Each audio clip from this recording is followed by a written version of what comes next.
পৃথিবীতে কেউ স্থায়ী হয় না, হোক না সে ফেরাউন কি বানাম রুত, কেউ ভবে চিরকাল রয় না। ঠিক কিনা? পৃথিবীতে কেউ স্থায়ী হয় না, হোক না সে ফেরাউন কি বানাম রুত, কেউ ভবে চিরকাল রয় না, কেউ ভবে চিরকাল রয় না। চলে যায় সব ছেড়ে যেতে হয়, মৃত্যু মানে না কোনো পরিচয়। ঠিক না? চলে যায় সব ছেড়ে যেতে হয়, মৃত্যু মানে না কোনো পরিচয়। সব রাজা মহারাজা আর মহাবীর, সব রাজা মহারাজা আর মহাবীর, কাউকে সে অবকাশ দেয় না। পৃথিবীতে কেউ স্থায়ী হয় না, হোক না সে ফেরাউন কি বানাম রুত, কেউ ভবে চিরকাল রয় না, কেউ ভবে চিরকাল রয় না। বলেন মারহাবা। আরেকটু জোরে বলেন মারহাবা। প্রিয় বন্ধুগণ, কোরআনুল কারীমের শ্রোতা হলো তিন প্রকার। কয় প্রকার? জোরে কোন? এক নাম্বার হলো কাফের। এক নাম্বার কি? সূরা কাফিরুন নামে একটা সূরা আছে কোরআন শরীফের মধ্যে, আছে না নাই? কাফের অর্থ, কাফিরুন অর্থ কি? কাফের গণেরা। দুই নাম্বার শ্রোতা হলো মুনাফিক। কোরআনুল কারীমের 63 নাম্বার সূরা, যার মধ্যে 18টা আয়াত আছে, 11টা আয়াত আছে। এই মুনাফিক অর্থ হলো মুখে এক বুকে আরেক। এর নাম কি? কথা কয় না। মুখে মধু অন্তরে, এর নাম কি? বুঝা গেছে? আর কোরআনুল কারীমের 3 নাম্বার সূরা হলো মুমিন। কোরআনুল কারীমের 23 নাম্বার সূরা, নাম হলো সূরা আল মুমিনুন। এর মধ্যে আয়াত আছে 118টা। তাহলে এখন আপনি মুনাফিক, মুমিন, কাফের এই তিনটার কোনটা হতে চান? এটা আপনার ইচ্ছা, আপনি যা ইচ্ছা তাই হতে পারবেন। আপনারা কি হতে চান একটু আমাকে শোনান তো, কি হতে চান? কি হতে চান? মুমিন। আল্লাহ তাআলা মুমিন হিসেবে সবাইকে কবুল করুন, বলেন আমিন। আরো জোরে বলেন আমিন। প্রিয় বন্ধুগণ, আমার প্রিয় ভাইয়েরা, তাহলে আমরা কোরআনুল কারীমের, আমি আপনাদেরকে বেশিক্ষণ কষ্ট দিব না, বেশি সময় কষ্ট দিব না, অল্প কিছু কথা সূরা ইব্রাহিম থেকে শোনাতে চাই। শুনতে রাজি আছেন? শুনতে রাজি আছেন? আমার প্রিয় ভাইয়েরা, আমার প্রিয় বন্ধুগণ, আল্লাহ তাআলা সূরাতুল ইব্রাহিম, এটা কোরআনুল কারীমের 14 নাম্বার সূরা। একজন নবীর নামে অবতীর্ণ, একজন নবীর নামে নামকরণ করা হয়েছে। এর মধ্যে আয়াত আছে 52টা, রুকু হলো 60টা। এটা রাহমাতুল লিল আলামিনের মাক্কি জীবনে অবতীর্ণ হয়েছে। এই সূরার শুরুতে বিচ্ছিন্ন কয়েকটা হরফ আছে, তার নাম হলো আলিফ লাম মিম। আলিফ লাম র। আমার প্রিয় ভাইয়েরা, কোরআনুল কারীমের 114টা সূরার মধ্যে 29টা সূরার শুরুতে এই হরফগুলো আছে। এগুলোর নাম হলো হরফে মুকাত্তাআত। একটু জোরে বলেন তো এর নাম কি? আরো জোরে বলেন কি নাম? তারপর আল্লাহ তাআলা বলেন, কিতাবুন আনজালনাহু ইলাইকা লিতুখরিজান নাসা মিনাজ যুলুমাতি ইলান নূর। কথা কার? আল্লাহ রাব্বুল আলামিন বলেন, আল্লাহ পাক রব্বুল আলামিন বলেন, হে নবী, আল্লাহ পাকের আদেশে জাহেলিয়াতের অন্ধকার হতে ঈমানের পথে, উত্তম আদর্শের পথে আপনি তাদেরকে বের করে নিয়ে আসেন এই কোরআন দিয়া। বলেন সুবহানাল্লাহ। বিইذনি রাব্বিহিম ইলা সিরাতিল আজিজিল হামিদ। আল্লাহ তাআলা বলে দিলেন, যিনি পরাক্রমশালী, যাবতীয় প্রশংসা পাওয়ার যোগ্য একমাত্র আল্লাহ সুবহানাহু ওয়া তাআলা। আরো জোরে বলেন সুবহানাল্লাহ। এই হলো তেলাওয়াতকৃত আয়াতের অর্থ। আসুন এবার সামনে যাই। আমার প্রিয় বন্ধুগণ, এই কুরআনুল কারীমের মধ্যে হরফে মুকাত্তাআতের পরে আল্লাহ তাআলা দুইটা বিষয়ের কথা বলেছেন। একটু মুরব্বি,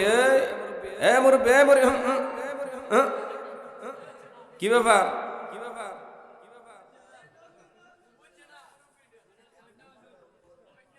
শরীর ওজোর থাকলে যাবে, কথা বলেন, কিন্তু শরীর ওজোর ছাড়া যাওয়া যাবে?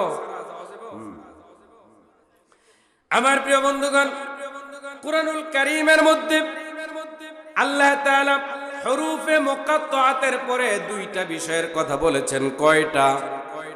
একটু জোরে বলেন তো কয়টা? আরো জোরে বলেন কয়টা? এক নম্বরে তাওহীদের কথা, আল্লাহ পাকের একত্ববাদের কথা।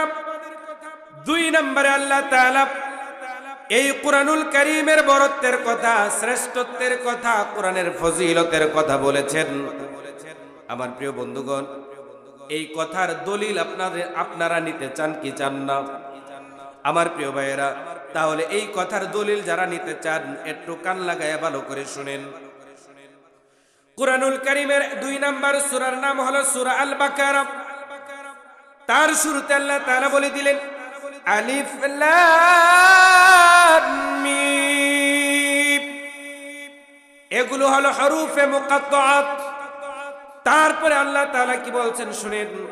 আল্লাহ তাআলা বলেন যালিকাল কিতাবু লা রাইবা ফীহি হুদাল লিল মুত্তাকিন। আল্লাহ রাব্বুল আলামিন বলেন এই হলো সেই কিতাব, এই হলো সেই কিতাব যার মধ্যে কোনো সন্দেহ নাই। আপনারা বলেন তো এর ভিতরে কোনো সংশয় আছে? সন্দেহ আছে? কাদের জন্য? হুদাল্লিল মুত্তাকিন, যারা পরহেজগার মুত্তাকি তাদের জন্য এর ভিতরে কোনো সন্দেহ নাই, সংশয় নাই। একটু জোরে বলা যাবে কি সুবহানাল্লাহ? এখানে আল্লাহ তাআলা কুরআনুল কারীমের ফজিলতের কথা বলেছেন। 3 নম্বর আরেকটা সূরার মধ্যে যান। 3 নম্বর সূরার নাম হলো সূরা আল ইমরান। নাম কি? সূরা আল ইমরান। এর মধ্যে আল্লাহ তাআলা বলেন আলিফ লাম মিম, এগুলো হচ্ছে হরফে মুকাত্তাআত। তারপরে আল্লাহ তাআলা বলে দিলেন আল্লাহু লা ইলাহা ইল্লা হুয়াল হাইয়ুল কাইয়্যুম। ঠিক আছে? এখানে আল্লাহ তাআলা বলেন আল্লাহু লা ইলাহা ইল্লা হুয়াল হাইয়ুল কাইয়্যুম। আল্লাহ তাআলা এখানে বলে দিলেন আল্লাহ, তিনি হচ্ছেন আল্লাহ, যিনি ছাড়া কোনো ইলাহ নাই, মাবুদ নাই, আইনদাতা নাই, বিধানদাতা নাই, শাসনকর্তা নাই, হায়াতের মালিক, মৌতের মালিক, সব কিছুর একচ্ছত্র মালিক যিনি, তিনি কে? আরো জোরে বলেন তিনি কে? সে আল্লাহ তাআলা জানাই দিলেন হুয়াল হাইয়ুল কাইয়্যুম, তিনি চিরস্থায়ী চিরঞ্জীব, তিনি চিরস্থায়ী চিরঞ্জীব।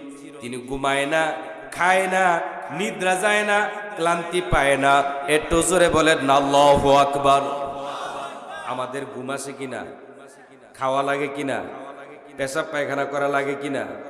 আমার প্রিয় বন্ধুগণ, আল্লাহ তাআলার কি এই ধরনের কোনো? আমার প্রিয় বন্ধুগণ, কেউ যদি মনে করি যে আল্লাহ তাআলার ঘুমায় না কেন, আমার প্রিয় বন্ধুগণ মনে করেন আপনারা এই সম্মানিয়া থেকে একটা গাড়িতে উঠেছেন, 50 জন যাত্রী, ফকির মঞ্জুসা মজনুসার ব্রিজ যখন পার হবেন তখন আপনারা যাইতে যাইতে গাড়ি হেলতে দুলতে দুলতে প্যাসেঞ্জার 50 জন ঘুমায়। 50 জন কি ঘুমায়? এবার ড্রাইভার তিনি মনে করতেছে সবাই যেহেতু ঘুমায় তাহলে আমিও একটু ঘুমাই লই। কথা কি বোঝা গেছে? সবাই যেহেতু ঘুমায় তাহলে ড্রাইভার মনে করে আমিও একটু ঘুমাই। এবার যখন মজনু শাহ ব্রিজের মধ্যে যখন উঠলো, গাড়ি কি রাস্তায় আছে, ব্রিজে আছে না?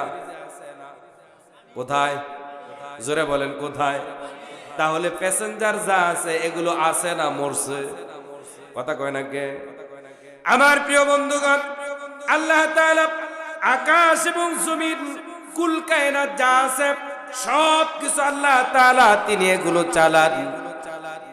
যদি তার ক্লান্তি হতো, যদি ঘুমানো লাগতো, তাহলে ওই যেরকম ভাবে বাসের ড্রাইভার, গাড়ির ড্রাইভার সবাই রেলে পানিতে পড়ছে, তাহলে আমাদের অবস্থা এরকম হতো কিনা?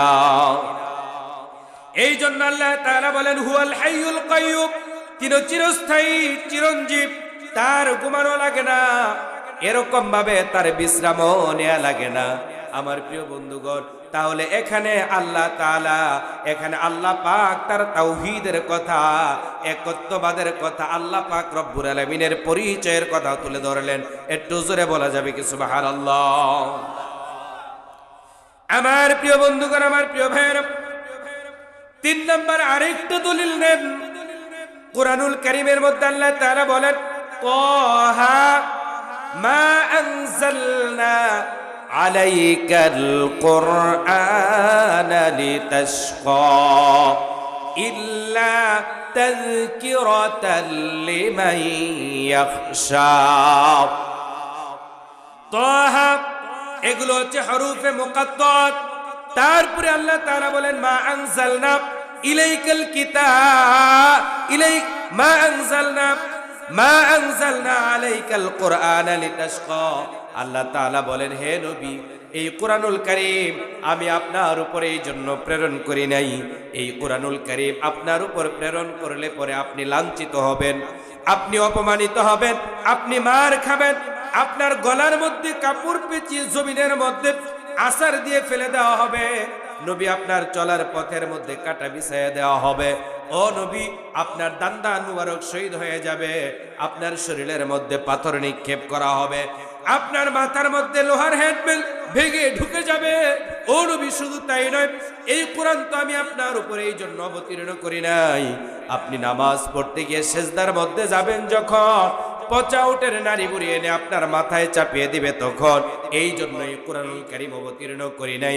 আল্লাহ তাআলা বললেন নবী গো, এই কুরআনুল কারীম আমি আপনার উপর অবতীর্ণ করেছি এই জন্য, যাতে করে এই কোরআন দিয়ে আপনি মানুষের ভাগ্যকে পরিবর্তন করে দিতে পারেন। একটু জোরে বলা যাবে কি সুবহানাল্লাহ? আমার প্রিয় বন্ধুগণ, আমার প্রিয় ভাইয়েরা, একটু লক্ষ্য করে ভালো করে কানটা লাগান। এই পৃথিবীর মধ্যে রাহমাতুল লিল আলামিন চলে আসলেন। রাহমাতুল লিল আলামিন এই পৃথিবীর মধ্যে আসার 6 মাস পূর্বে তিনি বাবাকে হারালেন, 6 বছর বয়সে মাকে হারালেন, 8 বছর বয়সে দাদাকে হারালেন, 8 বছর বয়সে রাহমাতুল লিল আলামিনকে তুলে নিলেন যিনি, আপন চাচা আবু তালেব হলেন তিনি। একটু জোরে বলা যাবে কি ঠিক কিনা? প্রিয় বন্ধুগণ, নবীজির বয়স এখন 17 বছর। নবীজি তার বয়সে কম বা বেশি এই ধরনের যুবকদেরকে নিয়ে তিনি একটা সংগঠন করলেন। সংগঠনের নাম কি? একটু জোরে বলেন না, সংগঠনের নাম কি? হিলফুল ফুজুল। একটু জোরে বলেন তো, সংগঠনের নাম কি? হিলফুল ফুজুল। ও বন্ধু, এই হিলফুল ফুজুলের ব্যানারে রাহমাতুল লিল আলামিন, হিলফুল ফুজুলের ব্যানারে রাহমাতুল লিল আলামিন তার নিজের ফর্মুলায় তিনি তাদেরকে আইয়ামে জাহিলিয়াতের এই লোকগুলোকে আদর্শের পথে, কল্যাণের পথে, আলোর পথে পৌঁছানোর জন্য রাহমাতুল লিল আলামিন চেষ্টা করলেন। 17 বছর থেকে 40 বছর পর্যন্ত চেষ্টা করলেন। কেউ রাহমাতুল লিল আলামিনের বিরোধিতা করলো না। আবার আমার প্রিয় বন্ধুগণ, কেউ রাহমাতুল লিল আলামিনের এই দাওয়াতটা কেউ গ্রহণ করলো না। একটু জোরে বলা যাবে কি ঠিক কিনা? প্রিয় ভাইয়েরা, আমার প্রিয় বন্ধুগণ, মক্কার কাফির বেঈমানের আবু জাহেলকে নেতা মানে, কিন্তু তাকে বিশ্বাস করে না। কারণ হলো তারা জানে আবু জাহেল হলো একটা স্বৈরাচার। আবু জাহেল কি? কথা বলেন তো, আবু জাহেল কি? আবু জাহেল হলো একটা স্বৈরাচার, এটা তারা জানে, এই জন্য তাকে বিশ্বাস করে না, বিশ্বাস করে এতিম মুহাম্মদ সাল্লাল্লাহু আলাইহি ওয়াসাল্লামকে। যার কারণে তারা আমাদের প্রিয় নবী সাল্লাল্লাহু আলাইহি ওয়াসাল্লামকে তারা আল আমিন as-সাদিক উপাধি দিল। তাদের সমস্ত টাকা পয়সা, স্বর্ণ অলংকার সব কিছু মুহাম্মদের বাড়িতে নিয়ে আমানত রাখে। আর আবু জাহেলকে তারা নেতা মানে। একটু জোরে আওয়াজ করে কথা বলেন, ঠিক কি ঠিক না? মুহাম্মদ কি করে? বিশ্বাস করে। আর আবু জাহেল রে নেতা মানে। আবু জাহেল রে বিশ্বাস করে না। কারণ কি? আবু জাহেল কি কথা বলে না। আবু জাহেল হলো একটা স্বৈরাচার। কথা বলেন ঠিক কিনা? আমার কথায় কি রাগ করতেছেন? আমি যদি এইভাবে আরো কিছুক্ষণ কথা বলি, আপনারা শুনবেন না ভাগবেন? থাকবেন না যাবেন? আলহামদুলিল্লাহ বলেন, আরো জোরে বলেন আলহামদুলিল্লাহ। আমার প্রিয় বন্ধুগণ, আমার প্রিয় ভাইরা, যেই কথাটা বলতেছিলাম, রাহমাতুল লিল আলামিন তিনি 23 বছর কাজ করলেন। প্রিয় বন্ধুগণ, আমার প্রিয় ভাইয়েরা, বিশ্বনবী রাহমাতুল লিল আলামিনের চাইতে ভালো মানুষ এই পৃথিবীর মধ্যে কি আরো একজন এসেছিল? কথা কন না কে? আসছিল, বর্তমানে আছে, কিয়ামত পর্যন্ত কি কেউ আসবে? তাহলে বোঝা গেল রাহমাতুল লিল আলামিনের চাইতে ভালো মানুষ পৃথিবীতে আসে নাই, এখনো নাই, কিয়ামত পর্যন্ত আসবেও না। সেই রাহমাতুল লিল আলামিন তার নিজের মন গড়া ফর্মুলায় আর হিলফুল ফুজুল তার নিজের তৈরি করা সংগঠনের ব্যানারে তিনি যখন মানুষদেরকে দাওয়াত দিলেন, কেউ তার দাওয়াত গ্রহণ করে না, বিরোধিতাও করে না, দাওয়াত গ্রহণও করে না, বিরোধিতাও করে না।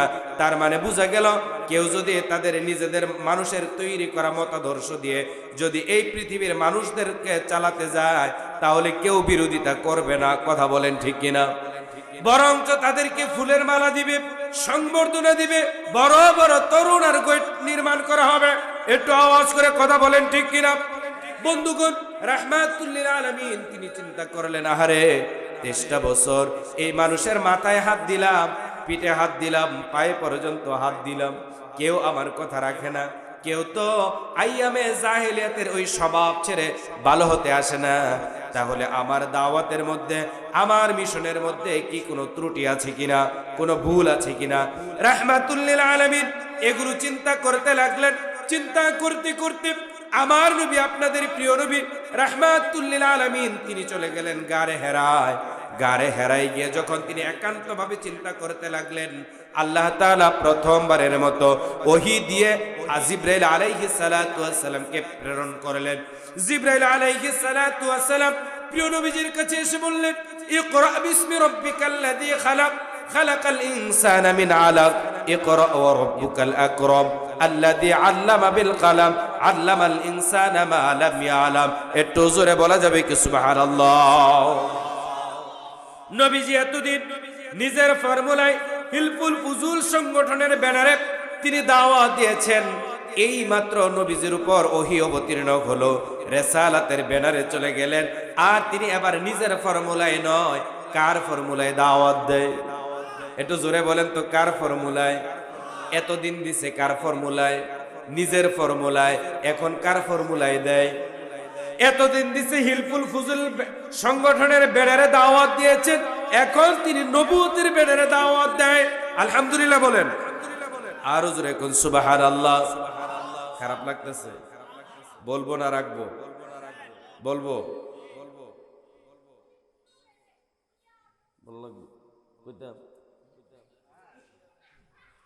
অনেক আর যাইতো না, এখন আর যাইতো না। কেডা যাইবেন কোন? এইবার ছুটি দিয়া তারপরে ওয়াজ করবো কোন? কেডা যাইবেন? যাইবেন? ও বন্ধু, তাহলে শুনেন আমার প্রিয় বন্ধুগণ, রাহমাতুল লিল আলামিন এবার তিনি নবুয়তের ব্যানারে আল্লাহ পাকের ফর্মুলায় দাওয়াত দেয়। বন্ধুগণ, এবার বিরোধিতা আছে না নাই? কথা কয় না। এবার বিরোধিতা আছে না নাই? রাস্তায় কাটা বিছায়, গলার মধ্যে গামছা পেঁচায়া জমিনে ফালায়। কথা কন না কে? শুধু তাই নয়, পাথর নিক্ষেপ, নবীজিকে কবি বলে, সাহিত্যিক বলে, গণক বলে, জিনেদরা বলে, এই ধরনের মিথ্যা তহমত রাহমাতুল লিল আলামিনের বিরুদ্ধে দেয়। একটু জোরে আওয়াজ করে কথা বলেন ঠিক কিনা? আমার প্রিয় বন্ধুগণ, রাহমাতুল লিল আলামিন নবুয়তের ব্যানারে কাজ করেছেন 23 বছর। কয় বছর? জোরে বলেন তো কয় বছর? এটাকে দুইটা ভাগে বিভক্ত করাতে হবে। একটা হলো ক সেশন, এটা হলো মক্কায়। 2 নাম্বার হলো খ সেশন, এটা হলো মদিনায়। একটু জোরে বলা যাবে কি সুবহানাল্লাহ? আমার প্রিয় বন্ধুগণ, নবীজি মক্কায় মুআজ্জমায় 13 বছর কাজ করেছেন। নবীজির বয়স এখন 52 বছর। নবুয়তের এক যুগ পার হয়ে গেছে, এক যুগ পার হয়ে গেছে। নবীজি দাওয়াত দিচ্ছেন। চাচা আবু তালেবকে ডাকলেন। কাফের বেঈমানেরা চাচা আবু তালেবের মাধ্যমে রাহমাতুল লিল আলামিনকে একটা প্রস্তাব দিলেন। ও মুহাম্মদ, চাচা বাতিজার মধ্যে ঝগড়া থাকা ভালো না। চাচা বাতিজার মধ্যে আসো মীমাংসা করে ফেলি। ঝগড়া রেখে লাভ কি? মানুষ খারাপ বলবে, মন্দ বলবে। বাতিজারে, ও মুহাম্মদ, তোমাকে আমরা একটা প্রস্তাব দেই, তুমি আমাদের প্রস্তাবে যদি রাজি হও তাহলে তোমাকে আমরা আমাদের দেশের প্রেসিডেন্ট বানায়া দিব। কি বানাইব? একটু জোরে বলেন তো, কি বানাইব? প্রেসিডেন্ট বানায়া দিব। ও মুহাম্মদ, তুমি যদি আমাদের দেশের সবচেয়ে ধনী হতে চাও, আমাদের সমস্ত সম্পদগুলো তোমার পায়ের কাছে এনে ছেড়ে দিব। ও মুহাম্মদ, তুমি যদি এরকম ভাবে সবচেয়ে সুন্দরী রমণীকে বিবাহ করতে চাও, দেনমোহর, জেওর, গহনা, শাড়ি সব কিছুর ব্যবস্থা আমরা করব, তোমার কিছুই করা লাগবে না। মুহাম্মদ গো, তুমি যদি সুস্বাস্থ্য চাও, আমাদের দেশের সবচেয়ে ভালো ডাক্তারটা তোমার জন্য নিয়োগ করব। শর্ত হলো একটা, সেটা হলো আমরা যেই দেব দেবীর পূজা করি তাকে তুমি খারাপ বলতে পারবা না, আর এক আল্লাহর দাওয়াত দিতে পারবা না। নবীজিকে রাজি হয়ে গেছেন। কথা কন না কে? নবীজিকে রাজি হয়েছেন। রাহমাতুল লিল আলামিন তিনি রাজি হয় নাই, বরঞ্চ তিনি বললেন, ও কাফেরেরা, এগুলো তো তোমাদের দ্বারা দেওয়া সম্ভব। আকাশের ওই সূর্য আর চন্দ্র দুটি যদি আমার দুটি হাতে তুলে দাও, তারপরেও তোমাদের এই প্রস্তাবকে মেনে নেওয়া সম্ভব নয়। একটু জোরে আওয়াজ করে বলেন না সুবহানাল্লাহ? তাহলে এই ধরনের লোক আমাদের রাসূলকে দিয়েছিল না, দেয় নাই? বর্তমান সময়ে মনে হয় এগুলো দেওয়া হয় না। কথা কন না কে? বর্তমান সময়ে এই ধরনের লোভ দেওয়া হয়েছে কিনা? বিশ্ববিখ্যাত মুফাসসির আল্লামা দেলোয়ার হোসেন সাইদি সাহেবকে 2010 সনে যখন তাকে গ্রেফতার করা হলো মিথ্যা মামলা দিয়ে, তখন তাকে এই ধরনের প্রস্তাব, অনেকগুলো প্রস্তাব দিয়েছিলেন। প্রস্তাব যখন তার কাছে গেল, সমস্ত প্রস্তাবকে তিনি ডিনাই করলেন। তিনি জেলের মধ্যে যাওয়া, ফাঁসির মঞ্চে যাওয়াকে তিনি বেছে নিয়েছিলেন। একটু জোরে কথা বলা যাবে ঠিক কিনা? প্রিয় বন্ধুগণ, আমার প্রিয় ভাইয়েরা, রাহমাতুল লিল আলামিন প্রস্তাবকে প্রত্যাখ্যান করলেন। আমাদের প্রিয় নবী সাল্লাল্লাহু আলাইহি ওয়াসাল্লাম তিনি আদর্শবান কর্মী তৈরি করা শুরু করে দিলেন। প্রস্তাবকে প্রত্যাখ্যান করলেন, তিনি আদর্শবান কর্মী তৈরি করা শুরু করে দিলেন। একটু জোরে বলা যাবে কি সুবহানাল্লাহ? আমার প্রিয় বন্ধুগণ, আমার প্রিয় ভাইয়েরা, রাহমাতুল লিল আলামিন তাদের প্রস্তাবকে প্রত্যাখ্যান করলেন। রাসূল প্রস্তাব প্রত্যাখ্যান করে আদর্শ কর্মী গঠন শুরু করে দিলেন। ওই কর্মীদের মধ্যে ছিলেন হযরতে আবু বকর, হযরত ওমর, হযরত আলী, হযরত উসমান রাদিয়াল্লাহু তাআলা আনহুমা। এই ধরনের যারা নাকি দুনিয়ার মধ্যে থেকে রাসূলের কাছ থেকে জান্নাতের টিকিট পেয়ে গিয়েছিলেন, এই ধরনের কর্মী বাহিনী আল্লাহর হাবিব তৈরি করলেন। বলেন সুবহানাল্লাহ। নবীজির বয়স এখন 52 বছর। কত বছর? জোরে কোন? নবীজির বয়স এখন 52 বছর। 27 বছরের জীবন সঙ্গিনী মা খাদিজাতুল কুবরা রাদিয়াল্লাহু তাআলা আনহা তিনি ইন্তেকাল করলেন। তার ইন্তেকালের 2 মাসের ব্যবধানে যেই চাচা 8 বছর বয়সে নবীজিকে তুলে আনলেন, ওই চাচা যিনি নিজে না খেয়ে বাতিজাকে খাইয়েছেন, সন্তানকে কোলে না নিয়ে বাতিজাকে কোলে রাখছেন, আদর দিছেন, যত্ন দিছেন। পিতার আদর, মায়ের আদর, দাদার আদর এগুলো তিনি দিলেন, চোখে চোখে রাখলেন, পাহারা দিয়া রাখলেন। ওই চাচা আবু তালেব তিনিও 2 মাসের ব্যবধানে তিনিও ইন্তেকাল করলেন। রাহমাতুল্লিল আলামিনকে দেখে রাখার জন্য এখন যেন আর কেউ নাই। তার সবচেয়ে কাছের আপন 2টা মানুষ চলে যাওয়ার কারণে নবীজি মানসিকভাবে একটু ভেঙে পড়লেন। মানসিকভাবে ভেঙে পড়লেন যখন, আল্লাহ তাআলা তখন হয়তো চিন্তা করলেন যে ফেরেশতার মাধ্যমে তাকে হয়তো সান্ত্বনা দিয়ে শেষ করা যাবে না, সান্ত্বনা দিয়ে দেওয়া যাবে না। এই জন্য আল্লাহ পাক রব্বুল আলামিন আমাদের প্রিয় নবীজিকে আল্লাহ তাআলা আপন কুদরতে তাকে মেরাজ করালেন। একটু জোরে বলা যাবে কি সুবহানাল্লাহ?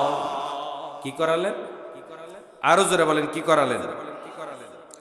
মেরাজের মধ্যে আল্লাহ পাক রব্বুল আলামিন আমাদের হাবিব সাল্লাল্লাহু আলাইহি ওয়াসাল্লামকে 5 ওয়াক্ত নামাজ দিছিলেন না দেয় নাই? কি দিবেন? 5 ওয়াক্ত নামাজ। সাথে আল্লাহ তাআলা আরো পরামর্শ দিয়ে দিলেন, নবীজিকে বললেন, ওয়া মিনাল লাইলি ফাতাহাজ্জাত বিহি নাফিলাতাল লাক আসা আইয়াবআসাকা রাব্বুকা মাকামাম মাহমুদা। আল্লাহ রাব্বুল আলামিন বললেন, ও নবী, ও মুহাম্মদ সাল্লাল্লাহু আলাইহি ওয়াসাল্লাম, আপনি 5 ওয়াক্ত নামাজের পরে অতিরিক্ত নামাজ, তাহাজ্জুদের নামাজ, রাত্রিকালীন সময়ের নামাজটা আপনি আদায় করেন। একটু জোরে বলা যাবে কি সুবহানাল্লাহ? আরো জোরে বলেন সুবহানাল্লাহ। নবীজিকে আল্লাহ তাআলা 5 ওয়াক্ত নামাজ, রাত্রিকালীন সময়ের নামাজ পড়ার পারমিশন দিয়ে দিলেন, আদেশ করলেন। নবীজি রাত্রিকালীন নামাজ পড়লেন। নামাজ পড়ে তারপরে আল্লাহ পাকের কাছে নবীজি দোয়া করছেন। কি দোয়া জানা দরকার আছে না নাই? কথা বলেন না কেন? দোয়া করা দরকার আছে না নাই? তাহলে আমাদের যদি আল্লাহ পাকের কাছে কোনো কিছু চাওয়ার থাকে, তাহলে তাহাজ্জুদের নামাজ পড়ে যদি আমি আপনি চাই, তাহলে আল্লাহ তাআলা দিবেন না দিবেন না? কথা বলেন না কেন? এই জন্য যাদের যা কিছু দরকার তাহাজ্জুদের নামাজ পড়ে পড়ে আল্লাহ পাকের কাছে চাইবেন। নবীজি দোয়া করলেন, ওয়া কুর রাব্বি আদখিলনি মুদখালা সিদকি ওয়া আখরিজনি মুখরাজা সিদকি ওয়াজআল লি মিন লাদুনকা সুলতানান নাসীরা। আল্লাহু আকবার। নবীজি দোয়া করলেন 3টা। কয়টা? আমি সহজে এবং অল্প সময়ে কথাগুলো বলবো, আপনারা নড়াচড়া করবেন না, টিপ মেরে বসে থাকেন, আমার দিকে তাকিয়ে থাকেন। নবীজি তাহাজ্জুদের নামাজ পড়লেন। আমাদের দেশেও গত কিছুদিন পূর্বে এরকম বলেছে কিছু নেতারা যে তারা 70-80 রাকাত তাহাজ্জুদ পড়ে। কথা কন নাকি? এই ধরনের নেতা পাইছেন না? ওই ধরনের নেতাদের বাড়িতে তাদের নাম আবার হাজি, তাদের নামের সাথে আবার হাজিও আছে। যখন তাদের ঘরের মধ্যে গেল চেক করতে, হাজি সাহেবের ঘর, দেখা যায় বড় বড় বোতল পাওয়া যায় আর বড় বড় অস্ত্র। কথা কয় না? হাজি সাহেবের ঘরের মধ্যে তাসবিহ পাওয়া যায় না, আতর পাওয়া যায় না, জায়নামাজ পাওয়া যায় না, পাওয়া যায় বড় বড় বোতল। কথা কন না কে? কথা কি সত্য না মিথ্যা? আমার প্রিয় বন্ধুগণ, আমার প্রিয় ভাইয়েরা, নবীজি দোয়া করলেন 3টা। 1 নাম্বার হলো, আয় আল্লাহ তাআলা, আপনি আমাকে নিরাপদে বের করে নিয়ে যান। 2 নাম্বার দোয়া করলেন, আল্লাহ তাআলা এই কোরআনের দাওয়াত নির্বিঘ্নে নিশ্চিন্ত মনে নিরাপদে যাতে দিতে পারি, এই ধরনের একটা জমি আমার জন্য আপনি বেছে দেন। 3 নাম্বার দোয়া করলেন, আয় আল্লাহ তাআলা, মিন লাদুনকা সুলতানান নাসীরা, আয় আল্লাহ তাআলা আপনি আমাকে নির্বাহী ক্ষমতা, রাষ্ট্রীয় ক্ষমতা দান করেন। তাহলে দোয়া করেছেন কয়টা? একটু জোরে বলেন তো, দোয়া করেছেন কয়টা? প্রিয় বন্ধুগণ, কাল্লাগান নবীজি মক্কে মুআজ্জমায় তিনি কাজ করছেন। তিনি এখনো মক্কে মুআজ্জমায় কাজ করছেন। চাচা নাই, প্রিয়তমা স্ত্রী নাই। এবার নবীজিকে হত্যা করা, মারা তাদের জন্য সহজ না কঠিন? এতদিন কঠিন ছিল। চাচা সামনে দাঁড়াইছে, সব পালাইছে। কথা বলেন। এবার চাচাও নাই, প্রিয়তমা স্ত্রীও নাই, নবীজিকে দেখে রাখার মতো, শেল্টার দেওয়ার মতো কোনো লোক নাই। এবার কাফির বেঈমানেরা রাহমাতুল লিল আলামিনের ঘরের চতুর্পাশে সে ঘেরাও দিল তাদের হাতের মধ্যে তরবারি। হাতের মধ্যে কি? জোরে বলেন, হাতের মধ্যে কি? তাদের হাতের মধ্যে তরবারি। রাহমাতুল লিল আলামিনের ঘরের চতুর্পাশে এসে তারা ঘেরাও দিল। একজন বলতেছে, ওই যদি রাত্রিবেলা রাত্রের অন্ধকারে আব্দুল্লাহর এতিম পুত্র মুহাম্মদকে যদি মারিস তাহলে মানুষ আমাদেরকে কাপুরুষ বলবে। কি বলবে? জোরে বলেন তো, কি বলবে? আমাদেরকে কাপুরুষ বলবে।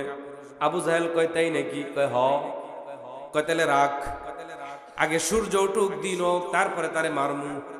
আগে কথা কয় না, সূর্য উঠুক দিন হোক তারপরে মারবো, অপেক্ষা কর, রাত্রিবেলা মারা যাবে না। সকাল হয়ে গেল, সূর্য উদিত হলো, সবাই কৌশল নির্ধারণ করলো রাহমাতুল লিল আলামিনকে তারা হত্যা করবেন। আল্লাহ তাআলা জিবরাইল আলাইহিস সালাতু ওয়াস সালামকে নবীজির কাছে পাঠিয়ে দিলেন। জিবরাইল এসে বললেন, ইয়া রাসূলুল্লাহ, ইয়া হাবিবাল্লাহ, আপনার ঘরের চতুর্পাশে কাফের বেঈমানেরা তরবারি নিয়ে নবী আপনার ঘরের চতুর্পাশে তারা ঘেরাও দিছে, আপনাকে তারা দুনিয়া থেকে সরাই দিবে। ও নবী, আল্লাহ তাআলা আপনাকে এখনই আমার সাথে যাওয়ার জন্য পারমিশন দিয়েছেন, আল্লাহ তাআলা আদেশ করেছেন। নবীজি এক মুঠ বালু হাতের মধ্যে নিলেন, শাহওয়াতুল ওযু পরে নবীজি ফু দিয়ে তারপরে বালুগুলো নিক্ষেপ করলেন। নবীজি নিক্ষেপ করলেন, একদিকে চতুর্পাশে কাফির বেঈমান যারা ছিল প্রত্যেকের চোখের মধ্যে বালুগুলো আল্লাহ পাকের কুদরতে ফেরেশতারা ঢুকাই দিলেন। আমার প্রিয় বন্ধুগণ, আপনারা যারা মক্কায় গিয়েছেন, মদিনায় গিয়েছেন, আমাদের দেশের বালুগুলো হলো চিকন, ঠিক কিনা? চিকন। কিন্তু মক্কা এবং মদিনার মধ্যে যে বালু আছে ওই বালুগুলো কিন্তু আমাদের দেশের বালুর মতো চিকন না, আরো একটু মোটা, একটু ধারালো। ওই বালুগুলো যখন কাফের বেঈমানদের চোখের মধ্যে যখন ঢুকলো, আমার সামনে আপনারা যারা আছেন আপনারা বলেন তো, আপনাদের চোখের মধ্যে যদি বালু ঢুকে তাহলে আপনারা কি করবেন? একটু দেখান না কি করবেন। ওই যে দাদাই চোখ কসলাইতেছে, দেখেন আপনারা সবাই দেখেন তো কি করবেন। আর দেন না একটু চোখ কসলায়, এই চোখ এইভাবে চোখ কসলায় তারপরে চোখ থেকে বালুটা বের করে পরিষ্কার করার চেষ্টা করবেন। কথা বলেন ঠিক কিনা? কাফেরদের হাতে তরবারি বালুর মধ্যে আবার গাড়লো, গেরে তারপরে তারা চোখ কসলায়া চোখটাকে পরিষ্কার করার চেষ্টা করলো। আর প্রিয় নবীজি রাহমাতুল লিল আলামিন কাফের বেঈমানদের সম্মুখ দিয়া তারপরে তিনি নিরাপদে বের হয়ে গেলেন। আরো জোরে বলেন সুবহানাল্লাহ। আল্লাহর কাছে দোয়া করছিলেন, আল্লাহ আপনি আমাকে নিরাপদে বের করে নেন। তাহলে এখন আল্লাহ তাআলা নিরাপদে বের করে নিয়েছে না নেই? দোয়া এক নাম্বারটা, জোরে বলেন এক নাম্বারটা। দুই নাম্বার দোয়া করেছিলেন, আয় আল্লাহ তাআলা আমাকে এমন একটা জমি, এমন একটা ভূমি আমাকে দেন যেখানে আমি নিরাপদে নির্ভয়ে নিশ্চিন্ত মনে আল্লাহর কোরআনের দাওয়াতটা দিতে পারবো। আমার প্রিয় বন্ধুগণ, আমার প্রিয় ভাইয়েরা, এবার নবীজিকে আল্লাহ তাআলা এমন একটা ভূমি দান করলেন, আর সেই ভূমিটার নাম হলো মদিনা। নাম কি? দোয়া কবুল কয়টা? জোরে বলেন। তিন নম্বরে নবীজি দোয়া করলেন, আয় আল্লাহ তাআলা মিল্লাতুনকা সুলতানান নাসীরা, আয় আল্লাহ তাআলা আপনি আমাকে রাষ্ট্রীয় ক্ষমতা দেন, আপনি আমাকে নির্বাহী ক্ষমতা দান করেন। একটু জোরে বলেন সুবহানাল্লাহ। নবীজি মক্কায় 13 বছর কাজ করলেন, মাত্র 180 লোক ঈমান আনলো, ইসলাম গ্রহণ করলো। কাফের বেঈমানদের ভয়ে তারা আসে না। নবীজি আবার মদিনায় গেলেন, কোরআনের রাজ তিনি কায়েম করলেন, নির্বাহী ক্ষমতা নবীজির হাতে। সুবহানাল্লাহ কইতেন না? নবীজির হাতে এবার নির্বাহী ক্ষমতা, রাষ্ট্রীয় ক্ষমতা। নবীজি আবার কোরআন দিয়ে দাওয়াত দেয়, পানির স্রোতের মতো যুবকেরা, তরুণেরা তারা এই কোরআনের দাওয়াত গ্রহণ করতে এসেছে। হাজার হাজার নয়, লক্ষ লক্ষ যুবক এই কোরআনুল কারীমের সুশীতল ছায়ার নিচে তারা এসে আশ্রয় গ্রহণ করলো। বলেন সুবহানাল্লাহ। আর জোরে বলেন আলহামদুলিল্লাহ, আর একটু আওয়াজ করে বলেন তো আল্লাহু আকবার। তাহলে নবীজি 13 বছর কাজ, নবীজি প্রথম 23 বছর কাজ করলেন, কাজ হলো না। কথা কি বোঝা গেছে? 23 বছর কাজ করলেন, কাজ হয়েছে? হয় নাই। তারপরে নবীজি আল্লাহ পাকের ফর্মুলা কোরআন দিয়ে দাওয়াত দিয়েছেন 13 বছর, 180 লোক মাত্র। কত লোক? কথা বলেন কত? এবার নবীজির হাতে নির্বাহী ক্ষমতা, রাষ্ট্রীয় ক্ষমতা, রাষ্ট্রীয় ক্ষমতা নবীজির হাতে যখন আসলো, যুবক আর তরুণেরা দলে দলে নবীর হাতে এসে বায়াত গ্রহণ করা শুরু করে দিল। 10 বছর পরে রাহমাতুল লিল আলামিন মক্কায় তিনি যখন আসলেন, আরব ভূখণ্ড পুরাটাই তিনি বিজয় লাভ করলেন। সেই কথা বলতে গেলে লম্বা হয়ে যাবে। প্রিয় বন্ধুগণ, আমি যেটা বুঝাতে চাই সেটা হলো এই, নির্বাহী ক্ষমতা রাহমাতুল লিল আলামিনের হাতে আসলো। আসার পরে তিনি যুবক আর তরুণেরা এতটাই নবীজির দলের মধ্যে এসে ভিড়ল। 10 বছর পরে রাহমাতুল লিল আলামিন এবার তিনি মক্কায় বিজয় করলেন। শুধু তাই নয়, নবীজির ইন্তেকালের মাত্র 81 দিন পূর্বে তিনি যখন আরাফার ময়দানে সূর্য ডুবু ডুবু অবস্থায়, তখন নবীজির কাছে আল্লাহ তাআলা একটা আয়াত অবতীর্ণ করে দিলেন। একটু জোরে বলা যাবে কি সুবহানাল্লাহ? আমার প্রিয় বন্ধুগণ, আমার প্রিয় ভাইয়েরা, রাহমাতুল লিল আলামিন এই কুরআনুল কারীম দিয়া আলোকিত আদর্শবান কর্মী বাহিনী তিনি যখন তৈরি করে ফেললেন, আল্লাহ তাআলা এবার নবীজিকে জানায়া দিলেন। কি জানালেন শুনেন। কুরআনুল কারীম বলে, কুল জাআল হক ওয়াজহাকাল বাতিল ইন্নাল বাতিলা কানা যাহুকা। কার কথা? এগুলো কি রুহুল আমিন নাঈমের বানানো কথা? আল্লাহ রাব্বুল আলামিন জানাই দিলেন, নবী গো, আপনি 10 বছর কাজ করেছেন। কোথায়? কোথায় কাজ করছে 10 বছর? মদিনায়। কোথায়? মদিনায় 10 বছর কাজ করলেন। এবার আদর্শবান চরিত্রবান কর্মী তৈরি হয়ে গেল, আমানতদারি রক্ষা করতে পারবে এই ধরনের কর্মী বাহিনী যখন তৈরি হয়ে গেল, আল্লাহ তাআলা বললেন, কুল জাআল হক, সত্য এসে গেছে, ওয়াজহাকাল বাতিল, মিথ্যা পালায়া গেছে। একটু জোরে বলতে হবে, কথা ঠিক কিনা?